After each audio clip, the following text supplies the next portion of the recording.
जी, तो हम ज़ीरो पैथैली में शुरू करते हैं, जो कि विटामिन ए की डिफिशियंसी से आने वाले मसले मसाइल होंगे। तो ज़ीरो पैथैली में की स्वेरिटी के बेस पे हमने उसका एक स्पेक्ट्रम बना दिया है कि मतलब सबसे पहले लेस फेयर आएगा, नाइट ब्लाइंडनेस आएगी, मतलब पहले विटामिन ए डिफिशियंसी हुई, सबसे पहले पेशेंट नाइट ब्लाइंडनेस लेके प्रेजेंट करेगा, फिर बाइटोट स्पॉट्स, फिर जीरोसिस, फिर केराटोमलेशिया। ये सारे हम डिसऑर्डर्स आगे जाके पढ़ेंगे, लेकिन फिलहाल अपना याद रख लो कि ये इसका स्पेक्ट्रम है। सबसे पहले नाइट ब्लाइंडनेस, फिर बाइटोट स्पॉट्स, फिर जीरोसिस, फिर केराटोमलेशिया। एटियोलॉजी क्या है, मतलब कॉज क्या है, मतलब विटामिन ए डिफिशियंसी हो रही है हमें पता है, लेकिन वो क्यों हो रही है? माल न्यूट्रिशन है, मतलब जो वो न्यूट्रिशन खा रहे हैं उसके अंदर विटामिन ए है ही नहीं है, या फिर उनको इतनी डाइट ही नहीं मिल रही कि विटामिन ए मिल सके, या फिर माल अब्जॉर्प्शन है, मतलब उनकी इंटेस्टाइन नहीं ठीक, वहाँ से विटामिन ए मतलब अब्जॉर्ब ही नहीं हो पा रहा। आपको पता है कि विटामिन ए एक फैट सोलबल विटामिन है, तो उसके डिसऑर्डर बन जाते हैं। क्रोनिक अल्कोहलिज्म है, मतलब उसका लीवर सारा डैमेज हो चुका है, क्योंकि बहुत ज़्यादा शराब वगैरह पीता है, तो उसका लीवर सरोसिस हो चुकी है और विटामिन ए हमारा लीवर में स्टोर हो रहा होता है। ये इंपॉर्टेंट अक्सर केस के अंदर अल्कोहल के साथ प्रेजेंट करते हैं नाइट ब्लाइंडनेस को। ठीक है, फिर हाईली सेलेक्टिव डाइट हो, मतलब कोई पेशेंट है, कोई डाइटिंग पे है, तो बहुत हाईली सेलेक्टिव डाइट खा रहा है, तो वो अनजाने में विटामिन ए ले ही नहीं रहा अपनी बॉडी के अंदर, तो उसके भी मसले मसाइल आ सकते हैं। Leading cause of childhood blindness, इस टाइम विटामिन ए डिफिशियंसी जा रही है, मतलब जो बच्चियों में विटामिन ए डिफिशियंसी आ रही है उसकी वजह से बहुत ज़्यादा कॉजेज आ रहे हैं ब्लाइंडनेस के। पैथोजेनेसिस क्या होगी? कंजक्टिवा के अंदर देखते हैं, कंजक्टिवा के जो सेल्स होते हैं ना हमारे बाहर वाले, जो एपिथेलियल सेल्स होते हैं, वो कॉलमनर होते हैं नॉर्मल, और साथ में गॉबलेट सेल्स हमारे बीच में पाए जाते हैं। लेकिन जो विटामिन ए है ना हमारा, वो बहुत ज़रूरी है हमारे सेल डिफ्रेंशिएशन के लिए। सेल जब न्यू बनते हैं, आपको पता है हर सेल टूट रहा है, नया बन रहा है, जब सेल टूटता है वो न्यू बनता है, तो उसके लिए डिफ्रेंशिएशन के लिए, ग्रोथ के लिए हमारा विटामिन ए बहुत ज़रूरी है। अगर ये सेल टूट गया एक दफ़ा, नेक्स्ट टाइम जब न्यू बनेंगे तो विटामिन ए चाहिए होगा हमें सेल्स के लिए। विटामिन ए की जो हमारे आई के सारे सेल हैं ना, विटामिन ए बहुत ज़रूरी है उनकी हेल्थ के लिए, प्रॉपर हेल्थ के लिए। अब विटामिन ए ही नहीं है, वो डेफिशिएंट है, न्यू सेल्स बनेंगे वो स्क्वेमस सेल्स बन जाएंगे, और बीच में गोबलेट सेल्स तो प्रेजेंट ही नहीं होंगे। गोबलेट सेल्स के लिए भी विटामिन ए बहुत ज़रूरी था, तो वो स्क्वेमस सेल्स बनेंगे, वो भी हो सकता है कि बाद में कैरेटिन भी उनमें डिपॉजिट हो जाए, कैरेटिन डिपॉजिट हो जाएगा तो हमारी विजुअलिटी भी डिक्रीज हो जाएगी। ठीक है, रेटिना में क्या देखने को मिलेगा कि जो हमारे फोटो रिसेप्टर्स हैं वो गिर जाएंगे। मतलब फोटो रिसेप्टर होते हैं हमारे रोड सेल्स, कौन सेल्स, रोड सेल्स जो होते हैं हमारे नाइट विजन में, ब्लैक एंड वाइट विजन के लिए, डिम लाइट के लिए होते हैं, और जो कौन सेल्स होते हैं वो ज़्यादा लाइट के लिए होते हैं, तो वो फोटो रिसेप्टर ही नहीं रहेंगे। फोटो रिसेप्टर ही नहीं रहेंगे तो लाइट कहाँ पे पड़ेगी? फोटो रिसेप्टर पे लाइट पड़ती थी ना, फिर वो इलेक्ट्रिकल सिग्नल निकालता था, फिर हमारे ब्रेन के अंदर जाता था। तो सबसे पहले हमारे ना रोड्स अफेक्टेड होंगे, रोड्स वो जो डिम लाइट के अंदर विजन कर रहे होते हैं, तो रोड्स ही नहीं होंगे तो हमारा नाइट ब्लाइंडनेस का केस हो जाएगा। सबसे पहले देखने को ये मिलेगा, रेटिना पे सबसे पहले इफेक्ट आएगा, फिर उसके बाद कंजक्टिवा के ऊपर, बाइटोट स्पॉट्स, जीरोसिस, और फिर केराटोमलेशिया कॉर्निया के ऊपर। सिम्टम्स क्या हैं? सिम्टम्स एक तो नाइट ब्लाइंडनेस आ गई, ठीक है। फॉरन बॉडी सेंसेशन क्यों आ रही है? आप लोगों को पता है कि हमारे जो गोबलेट सेल हैं वही डिस्ट्रॉय हो चुके हैं। गोबलेट सेल डिस्ट्रॉय होंगे तो म्यूसिन लेयर नहीं बनेगी, म्यूसिन लेयर नहीं बनेगी तो हमारी जो प्री कॉर्नियल फिल्म थी, या पूरी कॉर्नियल फिल्म कह लो, कि जिसको आप कह रहे थे कि टीयर फिल्म बन रही है, और टीयर फिल्म ही नहीं बन रही, ड्राई आई हो रही है, ड्राई आई हो रही है, तो आप लोगों को पता है फॉरन बॉडी सेंसेशन आती है, लुब्रिकेशन डिक्रीज हो चुकी है। साइंस क्या देखने को मिलेगा? जो साइंस हमने क्लिनिक में देखने, कंजक्टिवा देखना, कंजक्टिवा पर सबसे पहले जीरोसिस देखने को मिलेगी। कंजक्टिवा सूखा सा होगा। सूखा कंजक्टिवा क्यों हो रहा है? क्योंकि आपको पता है गोबलेट सेल्स नहीं है, ड्राइनेस हो रही है। दूसरा स्क्वेमस सेल मेटाप्लेजिया हो चुका है। आपको पता है कोलुमनर सेल हमारे स्ट्रक्चर को मेंटेन कर रहे थे, अब वो अलग तरह से अच्छे सेल्स थे, ठीक है, कोलुमनर सेल्स वहाँ पे बेस्ट थे, परफेक्ट थे, लेकिन अब वो स्क्वेमस सेल मेटाप्लेजिया, मेटाप्लेजिया होता है मतलब सेल अपनी शेप लूज करके न्यू शेप ले लें। पहले कोलुमनर थे, अब वो किसके अंदर चले गए हैं? स्क्वेमस शेप के अंदर चले गए हैं, और हो सकता है कि आगे जाके केराटिनाइजेशन भी हो जाए। आप लोगों को पता है जो केराटोसाइट्स हमारे बेजल लेयर है उसके अंदर पाए जाते हैं कंजक्टिवा की। अगर आप लोगों को पता है हार्श इन्वायरमेंट हो जाए, बायो ड्राइनेस हो, या कुछ ऐसी वैसी मसले मसाइल, ऊपर मेटाबॉलिज्म आ रहा है, केराटोसाइट्स के अंदर भी म्यूटेशंस आ सकती हैं। केराटोसाइट्स के अंदर म्यूटेशंस आएंगे, वो हो सकता है कि ऐसे एपिथेलियल सेल बनाए कि जिसके अंदर केराटिन प्रेजेंट होगा, तो केराटिनाइजेशन, हमारी आंखों के सामने केराटिनाइजेशन भी देखने को मिल सकती है। फिर बाइटोट स्पॉट्स क्या है, जो बहुत इंपॉर्टेंट है इसके विटामिन ए के, जो क्लिनिक में प्रेजेंट होते हैं, कि ग्रे हमें पैचेस मिलते हैं, ट्रायंगुलर ग्रे पैचेस मिलते हैं। ग्रेइश तो नहीं होते, बिल्कुल लाइटिश ग्रेइश होते हैं, या फिर वाइटिश कह लो आप लोगों को। वो आपकी जो स्क्लेरा होता है ना उसके अंदर मिले होते हैं। आपको मैं नेक्स्ट डायग्राम दिखाता हूँ।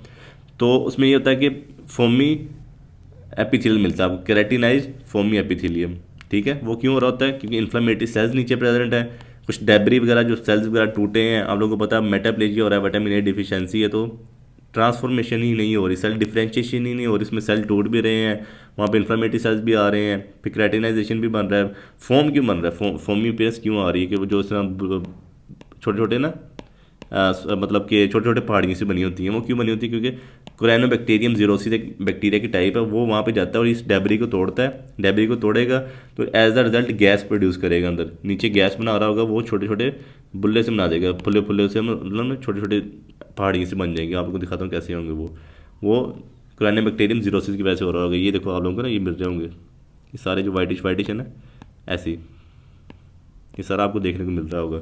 इसको हम कहेंगे बाइटोट स्पॉट्स हैं ये। बाकी कंजक्टिवा भी आपको मोटा मोटा सा मिलेगा और उसमें भी झुर्रियाँ झुर्रियाँ सी पड़ी पड़ी होंगी, क्योंकि आपको पता है सेलुलर स्ट्रक्चर ही डिस्टर्ब हो चुका है, डीनेचर्ड हो चुका हुआ है। और कॉर्निया में क्या क्या देखने को मिलेगा? कॉर्निया में सबसे पहले जीरोसिस आ जाएगी, वही ट्राई आई हो चुकी है। और जो कॉर्निया आपको लस्टरलेस मिलेगा। आप लोगों को पता है नॉर्मल कॉर्निया जो हमारा ब्लैकिश कॉर्निया तो बड़ा चमक रहा होता है, अगर वो उसकी ड्राइनेस, उसके अंदर ड्राइनेस आ जाएगी, वो पत्थर बन जाएगा, वो तो उसमें लस्टर ही नहीं रहेगा, मतलब शाइन ही नहीं रहेगी। और जो एपिथेलियल इरोजन देखने को मिलेंगी, ठीक है, अल्सर बन जाएंगे बाद में। वो जो कॉर्निया हमारा, उसमें पहले पंक्टेड एपिथेलियल ओरिजिन देखने को मिलेंगे, छोटे छोटे सुराख देखने को मिलेंगे, बाद में वो इन फ्यूचर अल्सर्स भी बन सकते हैं। फिर केराटोमलेशिया क्या है? केराटोमलेशिया एक ना, मतलब हमारा सामने कॉर्निया है, इसके अंदर अल्सर्स वगैरह चल रहे हैं, ठीक है, अल्सर्स हो चुके हैं, लेकिन इसके अंदर भी कोई बैक्टीरियल इन्फेक्शन नहीं हुआ, स्टीराइल है, मतलब विदाउट बैक्टीरियल इन्फेक्शन, लेकिन इसकी कॉर्नियल मेल्टिंग होनी शुरू हो जाएगी, एक साइड से ना मेल्टिंग होनी शुरू हो जाएगी। वो क्यों होगी? लिक्विफेक्टिव नेक्रोसिस होगी। आप लोगों को पता है जहाँ पे सेल्स हमारे डिस्ट्रॉय हो रहे हों, डेड सेल्स हों, वहाँ पे हमारी लिक्विफेक्टिव नेक्रोसिस हो जाती है, क्योंकि हमारे अपने ही बैक्टीरिया, मतलब सॉरी एंजाइम्स होते हैं ना, वो सेल को खा पी के एक तरह का पानी बना देते हैं। तो ये सारी मेल्टिंग होनी शुरू हो जाएगी। सेल्स जो होंगे हमारे, पहले आपको पता है कि पूरा कॉर्निया अच्छा खासा कॉर्निया बना होता है, मोटा कॉर्निया होता है, लेकिन उसके अंदर स्टीराइल कॉर्नियल मेल्टिंग देखने को मिलेगी, जो कि लिक्विफेक्टिव नेक्रोसिस की वजह से हो रही है। और यहाँ पे हो सकता है कि एक सुराख बना दे, अच्छा खासा सुराख, हमें परफोरेशन देखने को मिलेगी कॉर्निया के अंदर। ये सबसे स्वेयर कंडीशन है विटामिन ए डिफिशियंसी की। अगर आप ट्रीटमेंट नहीं ना करते तो ये केराटोमलेशिया की तरफ केस चला जाएगा। रेटिना में क्या क्या देखने को मिलेगा? रेटिना के अंदर जो हम जब रेटिनोस्कोपी करेंगे ना, तो सामने हमारे रेटिना के ऊपर येलो वाइट डॉट्स मिलेंगे, और फिर हमारा इलेक्ट्रो रेटिनोग्राम एम्पलीट्यूड भी डिक्रीज हुआ होगा। इलेक्ट्रो रेटिनोग्राम एम्पलीट्यूड एक ये चीज़ है कि जो हमारे रोड्स एंड कोन्स होते हैं सेल्स, आप लोगों को पता है, जो हमारी आइज़ के अंदर प्रेजेंट है, जो फोटो रिसेप्टर हैं जिनके ऊपर आगे हमारी लाइट गिरती है, ठीक है, फिर वो आगे इलेक्ट्रिकल सिग्नल दे रहे होते हैं ब्रेन को, तो फिर ही हमारी इमेज क्रिएट हो रही होती है ना। तो इलेक्ट्रो रेटिनोग्राम के अंदर एम्पलीट्यूड के अंदर हम ये देखेंगे कि जब हम लाइट डालेंगे रोड्स एंड कोन्स के ऊपर, फोटो रिसेप्टर के ऊपर लाइट डालेंगे, तो आगे हम देखेंगे इलेक्ट्रिकल एक्टिविटी क्या निकल के हमारे ब्रेन पे जा रही है, कितनी इलेक्ट्रिकल एक्टिविटी निकल रही है, क्या वो वीक है, ज़्यादा है या थोड़ी है, ठीक है। अगर वो इलेक्ट्रिकल एक्टिविटी हमारी थोड़ी होगी तो उस केस में हम कहेंगे कि हमारा इलेक्ट्रो रेटिनोग्राम एम्पलीट्यूड डिक्रीज हो चुका है। तो ये टेस्ट भी इस चीज़ को प्रूव कर देगा। फिर WHO ने ग्रेडिंग की हुई है। ग्रेडिंग में आप लोगों को ऑलरेडी पढ़ा चुका हूँ कि सेवेरिटी की बेस पे ग्रेडिंग करनी है। सबसे लेस सीवियर सबसे पहले आएगा नाइट ब्लाइंडनेस, जीरोपैथेलमिया नाइट ब्लाइंडनेस। फिर 1A कह दिया जीरोपैथेलमिया 1A, उन्होंने कह दिया कंजक्टिवल जीरोसिस, मतलब जो कंजक्टिवा वो सूखेगा, ड्राई फिल्म होगी इसके ऊपर, क्योंकि आपके जो गोल्बेट सेल्स हैं वो नहीं प्रेजेंट। फिर 1B होगा, वो क्या होगा? बाइटोट स्पॉट्स, बी से ज़्यादा लेना, बाइटोट स्पॉट्स, ठीक है, वो आप लोगों को बता चुका हूँ कि क्या चीज़ है। फिर X2 में आएगा कॉर्निया। अब कॉर्निया की तरफ जा रहे हैं, पहले हम गए नाइट ब्लाइंडनेस, फिर कंजक्टिवा, फिर अब कॉर्निया की जीरोसिस सबसे पहले देखने को मिलेगी।